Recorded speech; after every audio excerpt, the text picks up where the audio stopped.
Internationally ایک recognition آ رہی ہے بھارت کے حوالے سے.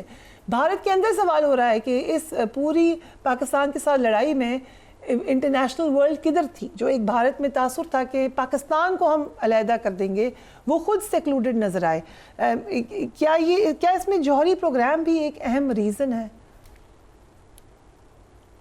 جوہری ڈیفینیٹلی ایک فیکٹر ہے، لیکن جو ہماری کنونشنل فائٹ ہوئی ہے، پاکستان نے جس طرح سرپرائز دیا، آرم فورسز نے، پرٹیکولرلی پاکستان ایئر فورس نے جس طرح سرپرائز دیا دنیا کو. دیکھیے میرا ماننا یہ ہے کہ جو دو ملک لڑ رہے ہوتے ہیں وہ تو اپنی صحیح یا غلط آئیڈیالوجی کی وجہ سے لڑ رہے ہوتے ہیں، کنفرٹ کر رہے ہوتے ہیں. بہت سارے ملک ایسے ہوتے ہیں جو اپنی نیشنل انٹرسٹ کی وجہ سے انٹرسٹ لیتے ہیں، اور میجورٹی وہ لوگ ہوتے ہیں جو کوئی سٹیک ہولڈر نہیں ہوتے، وہ اپنے لیسن ڈرا کر رہے ہوتے ہیں، اپنی ویلیویشن کر رہے ہوتے ہیں، اپنے ویپنز کی کیٹیگرائزیشن کر رہے ہوتے ہیں، اپنی سیلز کو کم اور زیادہ کرنے کے فکر میں لگے ہوتے ہیں. تو تین کیٹیگریز ہیں ہماری. اور جیسے ترکی تھا، چین تھا ہمارے ساتھ، آل آؤٹ تھا، اور بہت سارے ملک ایسے تھے جو اسپیکٹیٹر کیٹیگری کے ہوں گے، جو ویلیوٹ کر رہے ہوں گے کہ پاکستان نے کیسے PL-15 امپلوائے کیا ہے، J-10C کو کیسے امپلوائے کیا ہے، انٹیگریشن کیسے کیا ہے، ہندوستان نے رافیل کو کیسے یوز کیا ہے. وہ بہت سارے لوگ، بہت سارے ملک ایسے بھی ہیں جو اپنی اپنی نیشنل انٹرسٹ اور بزنس یا اکنامک انٹرسٹ کی وجہ سے پارٹیسپیٹ کر رہے ہوتے ہیں.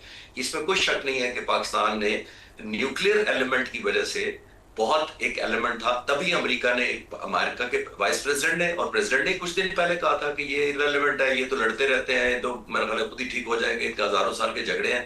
تو پھر کیا ہوا؟ پھر اتنی میسو پاکستان کی طرف سے رسپانس کیا تھا. اپنی سوورینٹی کو جب چیلنج ہوتے دیکھا پاکستانی مسلح افواج نے، تو آپ نے نوٹ کیا کہ پھر سب نے نوٹس لیا.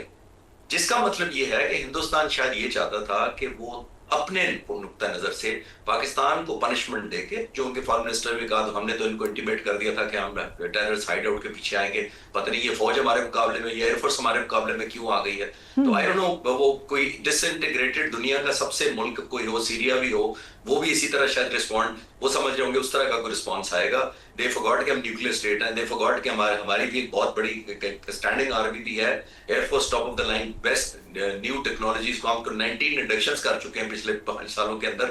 سو what did they think of armed forces? لیکن ہیونگ سیڈ دیٹ، آپ نے نوٹ کیا 2 ہفتے میں پوائنٹ آف ویو بدلا. تو بدلا اسی وجہ سے تھا کہ جس طرح میسو ریٹیلیشن کی، پرٹیکولرلی 10 تاریخ کی جو صبح کو، تو وہ امریکن پریزیڈنٹ اور دوسروں نے ریئلائز کیا کہ اگر انڈیا بھی ریٹیلیٹ کرتا ہے تو پھر تو آبویسلی بٹن سارے اوپن ہونے شروع ہو جائیں گے اور انفولڈ ہونے شروع ہو جائیں گے. That is why nuclear element ہمارے اندر نہ ہوتا، ہماری کیپبلٹی نہ ہوتی، تو آئی ایم شیور وہ لک دی ادر سائڈ والا کام کرتے کہ چلے تھوڑا سا اگر حساب برابر ہوتا ہے تو پاکستان کو کر دیں اور فلیٹن آؤٹ کر دیں.